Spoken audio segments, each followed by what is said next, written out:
అసలు మనం కోనేటిలో స్నానం చేయడం వల్ల మనకేంటి? అసలు కోనేటిలో స్నానం చేయడం వల్ల మన బాడీ అనేది ఎనర్జీ రిసీవింగ్ చేసుకోవడానికి ఎక్కువ స్కోప్ ఉంటుంది. ఫర్ ఎగ్జాంపుల్, మనం ఒక కరెంటు తీగను పట్టుకున్నాం. ఆ పట్టుకున్నప్పుడు మన బాడీలో కరెంట్ అనేది తక్కువ ఫ్లో అవుతుంది. అదే మనం వాటర్ తీసుకొని, అంటే వాటర్ మనం స్నానం చేసి పట్టుకుంటే మనకి కరెంట్ షాక్ అనేది ఎక్కువ కొడుతుంది.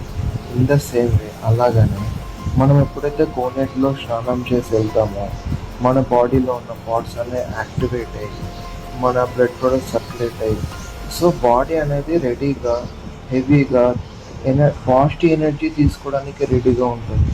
సో ఎప్పుడైతే మనము కోనేటిలో స్నానం చేస్తామో మన బాడీ హెవీగా యాక్టివ్గా ఉంటుంది పాజిటివ్ ఎనర్జీ రిసీవ్ చేసుకోవడానికి.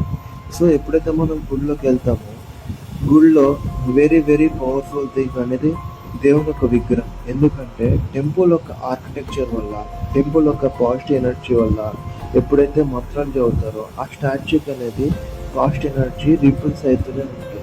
సో ఎప్పుడైతే మనం గర్భగుడిలో పోయి స్వర్శ దర్శనం చేస్తామో మన బాడీ ఆ ఎనర్జీని రిసీవ్ చేసుకోవడానికి రెడీగా ఉంటుంది. సో మనం గుడికి పోయేదే పాజిటివ్ ఎనర్జీ తీసుకోవడానికి కోసం. ఆ పాజిటివ్ ఎనర్జీ డబుల్ త్రిబుల్ ఎక్కువ రిసీవ్ చేసుకోవాలంటే మన బాడీ సో మనం కోనేటిలో స్నానం చేసిపోతే మన ఎనర్జీ అనేది రిసీవింగ్ అనేది ఎక్కువ ఉంటుంది, దాని ఎఫిషియన్సీ ఎక్కువ ఉంటుంది. సో ఇది దాని ఒక సైన్స్ దాని వెనుకలు ఉండేది. India didn't follow the technology, it created it century before the world understand it. So నచ్చితే లైక్ చేయండి, షేర్ చేయండి, కామెంట్ చేయండి. మీకు ఏమైనా కొత్తగా టాపిక్ ఉంటే దాని గురించి మెన్షన్ చేయండి కామెంట్ బాక్స్లో.